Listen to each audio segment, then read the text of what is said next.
Alors, bonjour à tous et bienvenue à ce nouvel épisode de La foi vient de ce que l'on entend. Mon nom est Jean-Sébastien Morin, ça me fait plaisir de vous retrouver encore cette semaine.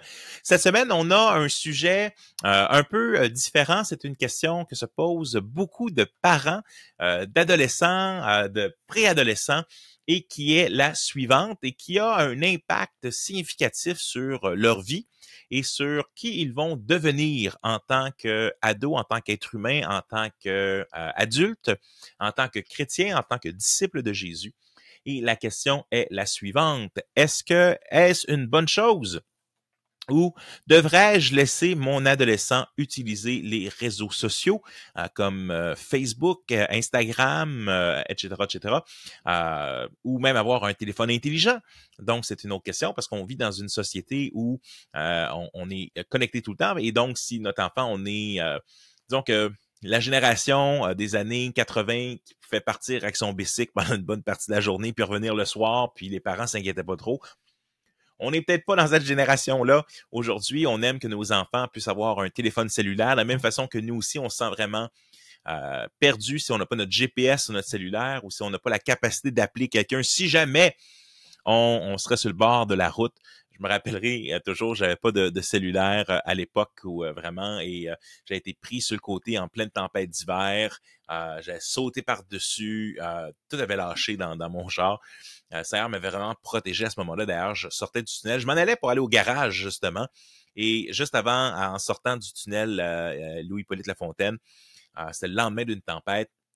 J'ai vraiment une conviction, il dit, mets-toi sur le côté. Et comme je commence à me mettre sur le côté, tout a lâché, j'avais plus de volant, j'avais plus de frein. Le Seigneur, je pense, m'a vraiment protégé surnaturellement à cette méthode, à ce moment-là. Et là, j'avais pas de cellulaire. Alors, j'en ai acheté un rapidement après, remarquez, là. J'ai dit, il y avait une clôture avec beaucoup de neige. Je passais par la clôture. Mon backpack a pogné dans le haut de la clôture. Je suis tombé pétave dans la neige. J'arrivais dans une compagnie pour demander pour pouvoir appeler quelqu'un pour venir m'aider et me remorquer. Donc oui, on aime cette sécurité d'avoir un cellulaire et que nos enfants puissent avoir aussi un cellulaire avec eux pour pouvoir nous appeler en cas de danger. Je discutais avec un jeune adulte, à peu près 16-17 ans dernièrement, et qui me disait, mais regarde, moi, il me montrait fièrement son téléphone non intelligent qu'il s'était acheté. J'ai décidé de revenir vers ça parce que je passais trop de temps là-dessus. Donc, ça a un impact. Et donc, la question, devrais-je laisser nos ados utiliser les réseaux sociaux ou avoir un téléphone intelligent?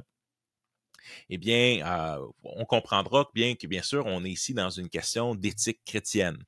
L'éthique chrétienne, c'est quoi? C'est quand l'Écriture ne nous donne pas une réponse particulière, on va tenter de trouver des principes, parce que bien sûr, le smartphone, le téléphone intelligent, existe depuis à peu près 2007 réellement. Et donc, on réalise pas, on est en 2023, ça fait même pas 20 ans que ça fait partie de notre vie, puis ça change complètement notre vie, nos façons de faire.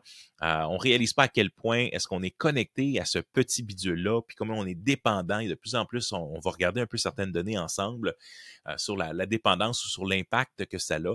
Mais une des choses que l'on remarque, c'est que nous avons la génération de jeunes avec le plus haut niveau d'anxiété qu'on a jamais vu. D'ailleurs, j'ai vu passer là un mini-film qui a été fait sur l'anxiété par je pense une réalisatrice québécoise. J'ai hâte de l'écouter au complet.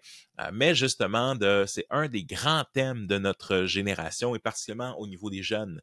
Et les réseaux sociaux sont pour une grande partie dans ça. Fait qu'une des questions, et il y a plusieurs questions à se poser.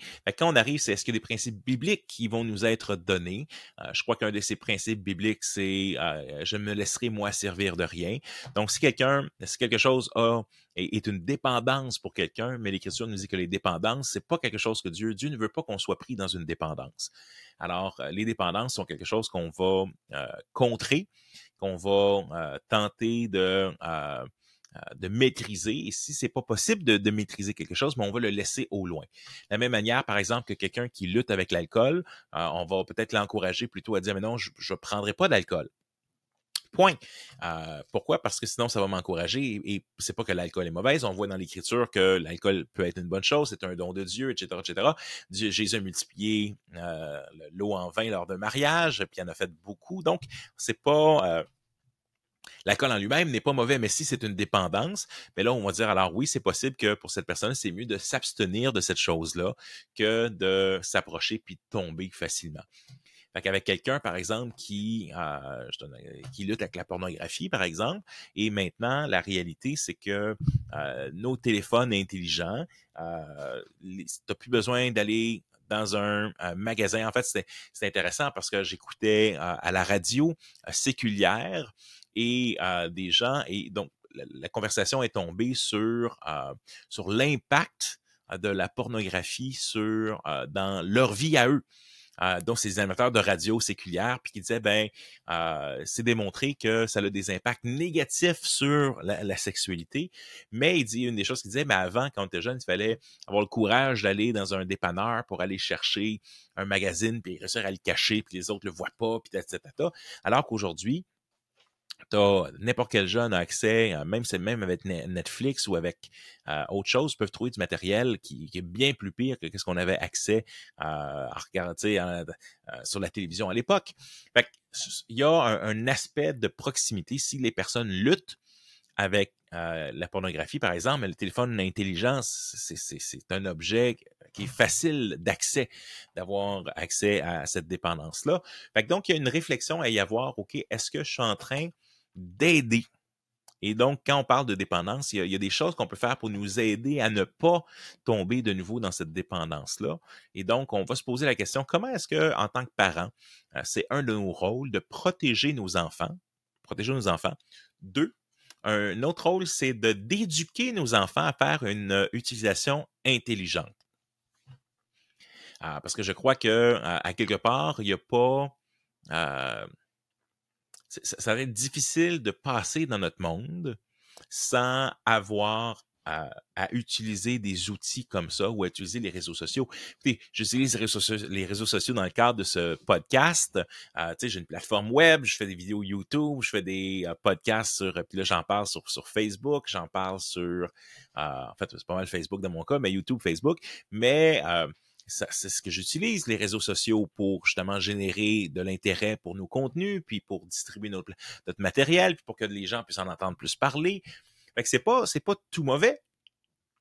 Donc, il y a une utilisation puis un apprentissage. Fait que comprenez que quand j'adresse une question comme ça, je suis conscient que c'est pas une question blanche ou noire, oui ou non, paf, c'est ça. Deux, c'est sûr et certain qu'en discutant de ça, il y a certains d'entre vous qui allez vous sentir mal parce que ce que je vais dire ou ce que je vais avancer, c'est peut-être pas ce que vous faites. Une bonne nouvelle, c'est que tu peux toujours changer ce que tu fais. Il n'est jamais trop tard pour changer d'idée puis dire, écoute, vraiment, là, c'est pas parce que, bon, ben, garde, je t'ai mis un cactus dans les mains, ben là, je t'ai mis, too bad, j'ai décidé de te mettre un cactus dans les mains, il va falloir que tu le gardes. Non, tu peux arriver et dire, écoute, finalement, je me suis trompé, c'était peut-être pas la meilleure plante à te mettre dans les mains. Donc, on peut changer d'idée en tant que parent aussi, puis dire non, puis de discuter. Fait qu'une des choses qui est importante, plus que notre ado est plus vieux, le plus qu'on veut avoir des discussions. Puis il y a même je mettrai peut-être le lien dans les notes, mais il y a même, par exemple, de regarder avec votre ado le documentaire sur le dilemme social, le social dilemma, sur Netflix, qui nous parle de l'impact sur le cerveau, puis d'autres, et comment ça fonctionne. Donc, d'éduquer nos enfants à comprendre le pourquoi de peut-être que vous êtes plus réticents à propager une certaine forme de technologie ou les écrans.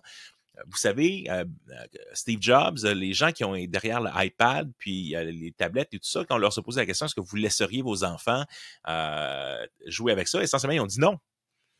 Ou ils ont dit avec une grande réserve. Fait que c'est intéressant de voir que les gens derrière te disent sinon, ça a des impacts. Alors, la question, devrais-je laisser mon ado utiliser les réseaux sociaux? Je dirais, ça dépend de l'âge. Et deux, ma réponse à moi, en tant que quelqu'un qui travaille beaucoup avec la jeunesse depuis des années, ça serait le moins possible. Ça serait même non et le moins possible. Et voici pourquoi. Voici mes arguments, mais tout ça en disant que je sais très bien que dans la réalité, pour beaucoup de ceux qui nous écoutent, ben ça fait déjà partie de leur vie de tous les jours. Des fois, même l'école leur demande d'utiliser les réseaux sociaux dans certains domaines. Donc, moi, je vous dirais, c'est quand même le moins possible. Non, mais le moins possible, ou le moins possible, et le mieux possible. Alors, voici quelques statistiques, quelques items pour nous aider à réfléchir, parce que je pense que c'est vraiment pas la question, est-ce que les réseaux sociaux est bien ou mal? Ben, il y a du bien puis il y a du mal sur les réseaux sociaux. L'utilisation que tu peux en faire sont bien ou mal aussi. Donc, tu sais, une application qui s'appelle Omegle, que vous avez peut-être entendu parler, qui est une application où tu es jumelé à quelqu'un avec qui tu peux parler. Tu peux être jumelé avec n'importe qui sur la planète, tu mets tes champs d'intérêt, puis tout d'un coup, ben, j'aime Marvel. Tu vas avoir quelqu'un devant toi qui parle Marvel, ou tu vas apprendre les langues, fait que tu mets des gens qui parlent la langue que tu veux apprendre, puis clique, et là, la personne peut faire skip, et puis, t'es pas obligé de parler. Dès que tu fais skip, tu passes à la prochaine. Et donc, c'est d'avoir des conversations avec des inconnus. Je regardais un peu sur YouTube, justement, un polyglotte là, qui s'amuse à pratiquer les langues. J'aime beaucoup l'apprentissage des langues, fait que c'est d'où l'intérêt. Mais il y a aussi, ce qui arrive, c'est qu'il y a aussi des méchants qui sont là pour essayer d'attirer des enfants, puis de les abuser ou de les amener dans des pratiques qui sont pas bonnes pour eux ou tout ça.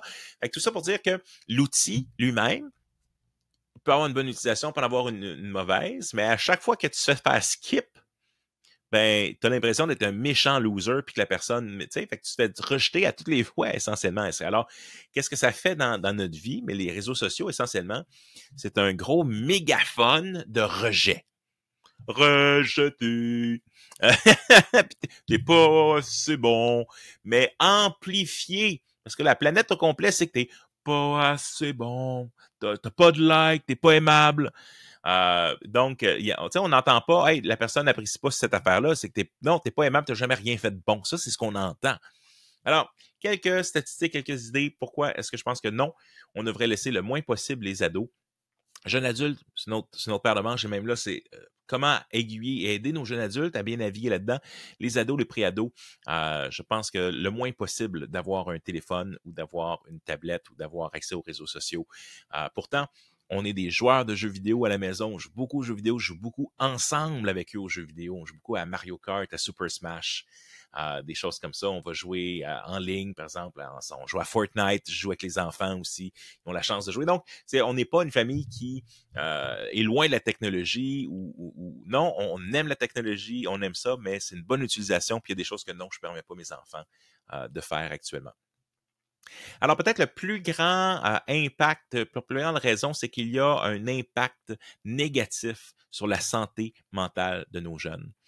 Selon une étude réalisée par l'Université de Pittsburgh, l'utilisation fréquente des réseaux sociaux est associée à une augmentation de 32% du risque de dépression chez les adolescents. On a un nombre de burn-out, de médicamentation. Encore une fois, je l'ai dit dans d'autres podcasts, je ne suis pas contre la médicamentation. Je veux avoir une réflexion sociétale sur notre utilisation de la médicamentation. Je pense qu'on est très ou trop rapide, je ne suis pas le seul à dire, beaucoup de médecins le disent aussi, mais juste de dire ici, on parle de dépression chez les adolescents. L'utilisation fréquente des réseaux sociaux augmente de 32% le risque de dépression. Dans une autre étude publiée dans le journal de Youth and Adolescence, donc jeunesse et adolescence, a révélé que les adolescents qui utilisaient les réseaux sociaux pendant plus de 2 heures par jour étaient plus susceptibles de signaler des problèmes de santé mentale tels que l'anxiété et la dépression. Donc, grosso modo, là, il y a un lien direct entre dépression, anxiété et l'utilisation des réseaux sociaux. Le lien est là, je crois qu'il est indéniable, plus qu'on regardait dans la recherche et les choses, mais le lien est là. En bout de ligne, là, nos jeunes sont déjà assez anxieux de tellement de plein de choses. Est-ce que j'ai vraiment besoin de lui donner un outil? Hey, tiens, voilà, here's an anxiety maker. Tiens, voici un bidule de créateur d'anxiété. Joue avec. Il y a de plus en plus de cyber-intimidation et de harcèlement en ligne. Moi, je me suis fait bullier, là, je me suis fait intimider quand j'étais à l'école. Quand tu reviens chez vous, c'est un safe space, une place où tu ne te fais pas intimider. Nos jeunes reviennent à la maison, puis avec les réseaux sociaux, ils sont intimidés jusque dans leur chambre, ils vont aux toilettes, ils se font intimider, ils sont partout, ils sont intimidés publiquement. Des fois, en se faisant prendre des vidéos dans des positions compromettantes, ou mettons, quelqu'un te prend une photo de toi aux toilettes ou te filme à ton insu. Donc, ça a vraiment un impact dans la cyber-intimidation. Salut tout le monde, j'aimerais ça profiter de ce moment pour t'inviter à t'inscrire à ma toute nouvelle lettre de nouvelles Samedi de Grandir. C'est quoi Samedi de Grandir? Mais c'est un courriel qui sort tous les samedis. C'est court, mais tu y retrouves des idées qui me font réfléchir, des liens, des choses que je regarde, des citations de livres, des idées de lecture. Donc, c'est un court courriel, c'est une dose hebdomadaire d'inspiration, de formation et de goût d'être en mission. Et tu peux t'inscrire à www.missionnel.org/samedi. Donc, www.missionnel.org/samedi. Et pourquoi t'inscrire? Mais une des raisons, sur les réseaux sociaux, souvent Facebook, avec son algorithme et tout ça, fait qu'on ne voit pas nécessairement tous les contenus qui nous intéressent ou les gens qui veulent nous suivre, mais ne voient pas tous ces contenus-là. Mais en t'inscrivant à la lettre de nouvelles, c'est la façon de rester en contact. Tu peux même avoir un lien aussi pour communiquer avec moi. Si tu as des idées de podcast ou des commentaires ou autres, mais je t'invite aussi à m'écrire. Alors, Samedi de grandir, c'est une dose hebdomadaire pour toi. Eh bien, va t'inscrire maintenant et je te souhaite un bon retour d'épisode. Bye bye. Selon une étude du National Bullying Prevention Center, environ 37% des adolescents ont été victimes de cyber-intimidation et les réseaux sociaux sont souvent la principale plateforme utilisée pour harceler les autres. Donc, c'est un outil de cyber-intimidation envers les autres. On le voit aussi, même les acteurs.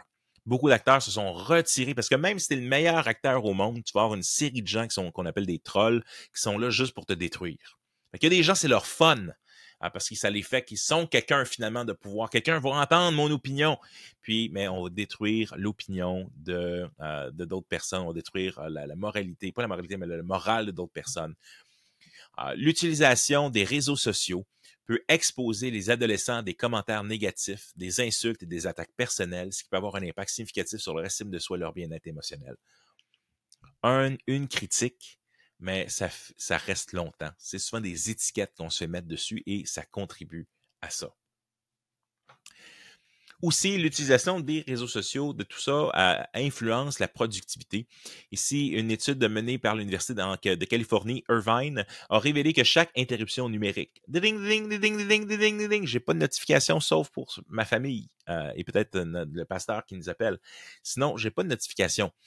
Pourquoi? Parce que pour chaque notification et chaque vérification des réseaux sociaux, maintenant, on dit que ça peut entraîner une perte de concentration qui peut durer jusqu'à 23 minutes. Là, ça, c'est à chaque fois que tu vas voir et on va, quand tu scrolles sur Facebook, là, puis même maintenant en plus, là, la majorité des gens qui sont là, c'est pas des personnes que tu es proches parce que les algorithmes sont vraiment bizarres de la façon qui est faite. Donc, c'est vraiment une source de distraction. Et pour les adolescents, mais ça affecte leur capacité à se concentrer sur leurs études, leurs tâches, leurs responsabilités quotidiennes. Tu as bien sûr des prédateurs qui sont là en ligne, qui sont là pour les aider, pas les aider, mais leur nuire à tomber dans leur piège. Il y a aussi une notion où il y a une invitation concrète à la sexualité, qui est là où peut-être pas votre ado, mais je peux vous garantir une chose, moi, une des choses qui, je me pose toujours la question, puis je suis très honnête, là, mais au travers des années, je me suis toujours posé la question si je voulais vraiment être ami sur Facebook avec les jeunes de mon église.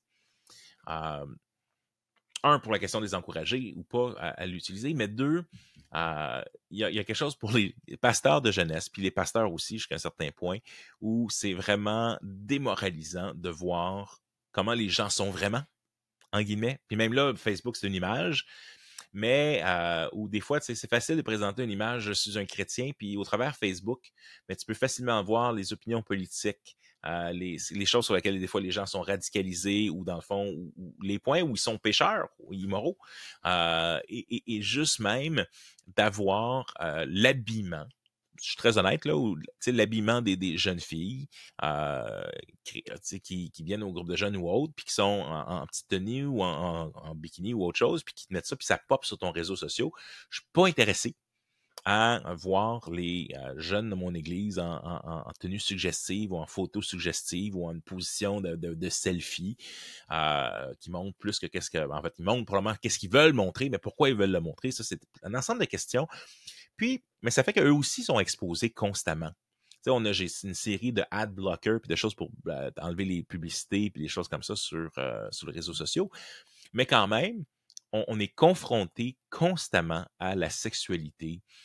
Puis, tu sais, rapidement, tu vas voir, ben, avec toutes les questions d'orientation sexuelle qui sont beaucoup plus ouvertes, mais tu vas voir, c'est bon, intéressé aux hommes, intéressé aux filles, intéressé aux deux, ouvertes à essayer. Et là, ils sont comme quand même constamment baignés dans les idéologies de la société. Puis même chose avec YouTube, on parle de réseaux sociaux, mais YouTube en fait partie. Et le problème avec YouTube, c'est que si tu aimes une vidéo ou tu regardes une vidéo, il va t'en montrer 42 qui pensent exactement de la même manière et ça crée ce qu'on appelle une chambre d'écho, qui fait que l'ado finit par être, ou la personne finit par être convaincue que tout le monde pense comme lui. Et on va le voir, par exemple, dans le cas de la dysphorie de genre, où beaucoup de jeunes vont s'auto-identifier avec la dysphorie de genre, puis là, ils vont se rendre compte, ben oui, regarde, il y a 42 vidéos qui parlent, puis c'est ça mes symptômes. Puis, ils partent avec ça, puis ça finit par les troubler. Fait que je vous dirais, est-ce que vous laisseriez Nietzsche, Hitler, Mussolini venir dans votre maison influencer vos enfants ou venir comme gardienne? Non. Ça serait assez évident. Mais toutes leurs idées, ben, ils sont véhiculés tout le temps sur les réseaux sociaux, sur Facebook, sur YouTube, constamment. Et à quelque part, à force de baigner là-dedans, mais je pense qu'on a les études qui démontrent clairement que ça a des impacts sur l'anxiété, sur la dépression, sur l'estime de soi. Il y a des dangers de cyber-intimidation, il y a des dangers de prédation sexuelle. Alors, quand après ça, je regarde tout ça, puis je me dis, c'est quoi les aspects positifs? Parce qu'on peut essayer de voir c'est quoi les aspects positifs. Ben, ils peuvent écouter des messages chrétiens. Ouais, ils peuvent écouter la musique, OK. Tu peux écouter la musique Spotify ou avec autre chose, sans nécessairement aller sur les réseaux sociaux. Est-ce que tu as vraiment un avantage? Je vais être connecté avec mes amis. OK. Tu peux l'être au travers de texto, peut-être. C'est sûr que, bon, une génération qui se texte beaucoup, s'envoie des messages privés et tout ça. Encore une fois, ça peut consommer, ça peut avoir des mêmes effets. Versus une des choses, Cal Newport parle beaucoup des effets des courriels dans notre vie comme étant une des choses le pire tueur de productivité de notre société. Puis comment il faut essayer de se délivrer le plus possible du courriel puis de l'impact que ça a dans notre vie, même en le regardant moins souvent. Tu as l'impression qu'il faut que je réponde dans les 10 prochaines minutes. Mais juste la propre anxiété qu'on a dans notre vie de checker notre courriel aussi souvent, pourquoi est-ce qu'on n'arrive pas à le checker une fois par jour? Est-ce qu'on oserait dire, hey, pourquoi pas, une fois ou 2 jours? Essayez de voir qu'est-ce que ça fait comme différence. Alors, ça fait une différence extraordinaire dans notre vie de regarder juste nos courriels ou nos messages ou notre Facebook moins souvent. Essayez-le. Essayez-le pendant 1 semaine, 2 semaines. Ça, je pense que c'est un bon conseil. Essayez vous-même de couper les réseaux sociaux puis le monde électronique le moins possible, puis voyez la différence que ça fait dans votre vie, puis voyez si ça ne vous convainc pas d'offrir à vos ados un monde avec moins d'anxiété, un monde avec moins de rythme effréné. Alors, la question, devrais-je laisser mon ado utiliser les réseaux sociaux? Tu sais, à l'église, à un moment donné, ils voulaient utiliser les réseaux sociaux pour annoncer quand est-ce que la prochaine activité. Honnêtement, là, je trouve pas que c'est une bonne idée. Parce que je veux pas encourager nos gens à aller là. On est capable de passer l'information, tu peux appeler. Puis d'ailleurs, d'avoir un contact avec un ado, c'est formidable. Il y a quelqu'un qui le fait dans notre église. Je trouve ça génial. À chaque semaine, quelqu'un appelle les différents ados de l'église puis les encourage. Hey, vas-tu venir? Puis investir un peu dans leur vie. Ça, c'est extraordinaire. Est-ce qu'il y a d'autres moyens de communiquer l'information? Puis bien souvent, les parents ne voient pas le courriel passer, ne voient pas le Facebook passer. Donc, comment est-ce qu'on peut communiquer d'une façon qu'on a l'information? Je pense que souvent créatif, il y a d'autres méthodes. Mais est-ce qu'il y a vraiment des points positifs? Ben, tout le monde le fait. Ouais, mais tout le monde est bien anxieux aujourd'hui.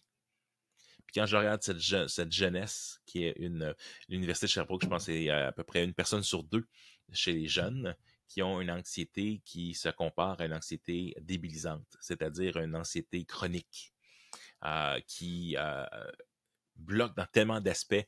Je regarde, je travaille beaucoup avec les jeunes aujourd'hui, puis je vous dirais que wow, si j'avais une baguette magique, puis je peux enlever tous les téléphones intelligents, je le ferais. Parce que l'impact que ça a. Puis une fois que tu l'as, c'est utile, puis c'est bon. Puis moi-même, dans ma propre vie, je vois qu'est-ce que ça fait, puis je vois qu'est-ce que... Puis des fois, je rêverais de vivre dans une société qui n'en a pas. Parce que ça a un impact réel. On a une responsabilité en tant que parent. Et encore une fois, je dirais il y a une différence entre pré-ado, adolescent, puis jeune adulte. Je pense que jeune adulte, on va avoir besoin, on a des courriels, on a un travail, on a plusieurs choses, le téléphone devient important. Il y a des téléphones qui existent, qui sont à flip, qui sont pas intelligents. Ça permet d'appeler, ça permet d'envoyer des textos. C'est un peu plus long, mais sinon t'appelles. Oui, il y a des solutions. Est-ce qu'on a un téléphone? Ça arrive des fois que nos enfants l'utilisent. On a, par exemple, on a un cours d'anglais là, qui est donné à distance ou des choses comme ça. Ben oui, on va utiliser les outils. Mais non, je laisse pas la tablette. On laisse pas les tablettes circuler dans la maison. Ils ont accès quand même à la liseuse électronique s'ils veulent lire. Ils ont accès à l'ordinateur s'ils en ont besoin. Donc, et on donne un temps chaque jour où il y a un temps pour les écrans. Dans notre cas, ils utilisent, c'est les jeux vidéo, c'est l'ordinateur. Mais non, la tablette, on ne trouve pas que c'est une bonne idée parce que la tablette, qu'est-ce que tu fais? C'est que tu la prends, tu t'en vas dans ta chambre, puis j'ai absolument aucune idée qu'est-ce qui est en train de se passer, puis à qui est-ce que tu as accès. C'est pas parce que je veux contrôler ta vie, c'est parce que je suis là pour protéger, pour justement, un des défis avec ce gadget-là, c'est que quand tu l'as, tu l'amènes, puis l'ado, tu sais, j'avais un ami qui partageait, il disait, écoute, j'ai tout fait pour protéger mes enfants de la pornographie, puis ils sont arrivés dans un camp chrétien, puis quasiment la première chose qui est arrivée, c'est qu'il y a un kid qui est arrivé avec son cellulaire, puis il leur a montré des vidéos porno. Fait que maintenant, avec en plus l'accès à l'Internet, avec les datas quasiment plusieurs gigs et tout ça, ben, vous avez aucun... C'est comme si essentiellement, vous donniez à votre enfant une caisse, de matériel pornographique, accessible, sans aucun filtre. Puis je peux te garantir une chose, même si tu as un logiciel, nous on utilise Custodio, il y en a d'autres qui utilisent Covenant Eyes ou des choses comme ça, même si tu as un logiciel pour bloquer ou pour... c'est pas infaillible. Puis, en 5 minutes, je suis capable de passer par-dessus ton logiciel, puis les ados, puis les autres sont capables de passer par-dessus ton logiciel, puis aller trouver l'information, puis trouver les choses. Fait que potentiellement, c'est que les tablettes ou les ordinateurs dans les chambres, on dit la même chose, nos ordinateurs sont mon ordinateur dans mon bureau, mais sinon l'ordinateur familial est à une place où tout le monde peut voir qu'est-ce qui est là. Il n'y a pas d'ordinateur dans les chambres privées, tout comme il n'y a pas de télé dans les chambres privées non plus. Pourquoi? Parce que je veux mettre les chances, pas parce qu'on veut être légaliste, parce qu'on veut mettre les chances du côté de nos enfants. On veut mettre les chances du côté de dire, ben, la chair est bien faible, l'esprit est bien disposé, la chair est bien faible, mais non, je ne donnerai pas des outils qui peuvent facilement être tentés puis aller dans cette direction-là. Puis après, tomber dans des dépendances qu'ils vont regretter. Combien de gens vont dire, hey, j'aurais aimé ne jamais avoir touché à la pornographie ou des choses comme ça. Mais donc, la réflexion, elle est là, elle est ouverte. Je serais curieux de voir qu'est-ce que vous faites vous aussi, qu'est-ce que vous réfléchissez. C'est vraiment quelque chose que je vous encourage à parler les uns avec les autres, même entre parents, parce que des fois, on se sent seul en tant que parent, puis on se dit, oh boy, comment est-ce que je vais faire pour résister contre toute cette vague de gens, puis dire à mon enfant, non, t'en auras pas de téléphone intelligent. Mais ce qu'on a fait, par exemple, si vraiment besoin d'avoir un téléphone. On a un téléphone, là, à force, des fois, à 2-3 ans, t'en as un nouveau, whatever. Mais on a un téléphone, tu sais, puis tu peux mettre une carte prépayée dedans qui n'a pas accès à Internet. Mais qui, bon, si tu pars, puis on a besoin de te rejoindre, puis t'es capable de nous appeler, t'es capable de nous texter. Mais quand tu reviens, on le remet à sa place, puis c'est fini là. Fait que, c'est aussi d'enseigner cette responsabilisation. Puis je vous dirais, il y a un livre qui s'appelle 12 générations smartphone. J'en ai déjà parlé par le passé. 12 façons que votre téléphone vous change. J'encourage à aller chercher à les lire, mais aussi à le faire lire à votre enfant. Comme je parlais tout à l'heure du dilemme social, faites-le regarder à votre enfant. Regardez-le ensemble pour justement être capable de... Okay, comment est-ce qu'on fait? Puis en tant que groupe de jeunes, c'est certainement un excellent sujet à toucher avec les jeunes de comment naviguer les différentes choses numériques comme ça. Alors, j'espère que ça a pu être utile. Encore une fois, je suis loin d'être infaillible. Je suis juste quelqu'un qui travaille depuis longtemps avec la jeunesse, puis qui a un intérêt pour la technologie puis des choses comme ça. Fait que j'espère que ça peut être utile puis que ça peut vous donner des outils concrets. ça passe, peut-être je vous encourage beaucoup à développer une relation tôt avec chacun de vos enfants. Aller manger une crème glacée, aller prendre jouer à un jeu. Faites des choses régulièrement avec eux ou ce que vous êtes dans un format de discussion pour que quand ils sont plus vieux, cette discussion-là, elle continue aussi, puis qu'on soit capable d'adresser les diverses choses puis les divers défis. Puis dire, écoute, tu sais, il va y avoir telle chose dans ta vie, puis on peut en parler ensemble. Puis, mais tu sais, dans tes relations avec tes amis, tu sais, c'est quoi la différence entre se faire influencer puis être tu sais, t'es-tu un thermostat ou t'es un thermomètre? Dans les relations. Tu sais, il y a plein de discussions qu'on peut avoir avec nos jeunes pour les inviter à être des témoins pour Jésus aussi, puis à aussi vivre pour Jésus dans les vraies choses de la vie. Parce que dans la réalité, ils vont pas se poser tant de questions sur les prophéties bibliques, mais par contre, comment est-ce que je gère mon téléphone? Comment je gère la technologie? Qu'est-ce que je fais comme emploi? Comment est-ce que je gère mes relations avec des gens qui veulent rien savoir de Dieu? Comment est-ce que je gère les influences? Donc, il y a un ensemble de discussions, puis on est là pour aider nos enfants à grandir comme disciples de Jésus. Alors que le Seigneur vous garde, on se retrouve la semaine prochaine, les amis. J'espère que tu as trouvé cette vidéo utile. Je t'invite à mettre un like, à t'abonner pour ne pas manquer aucun de nos prochaines vidéos. Aussi, si tu veux, viens visiter notre site web missionnel.org ou encore notre podcast La foi vient de ce que l'on entend. Puis si jamais il y a un sujet qui n'est pas là et que tu aimerais, écoute, suggère-le. Ça va nous faire plaisir de travailler là-dessus puis de voir comment on peut continuer à servir les églises et le corps de Christ. Que le Seigneur te garde.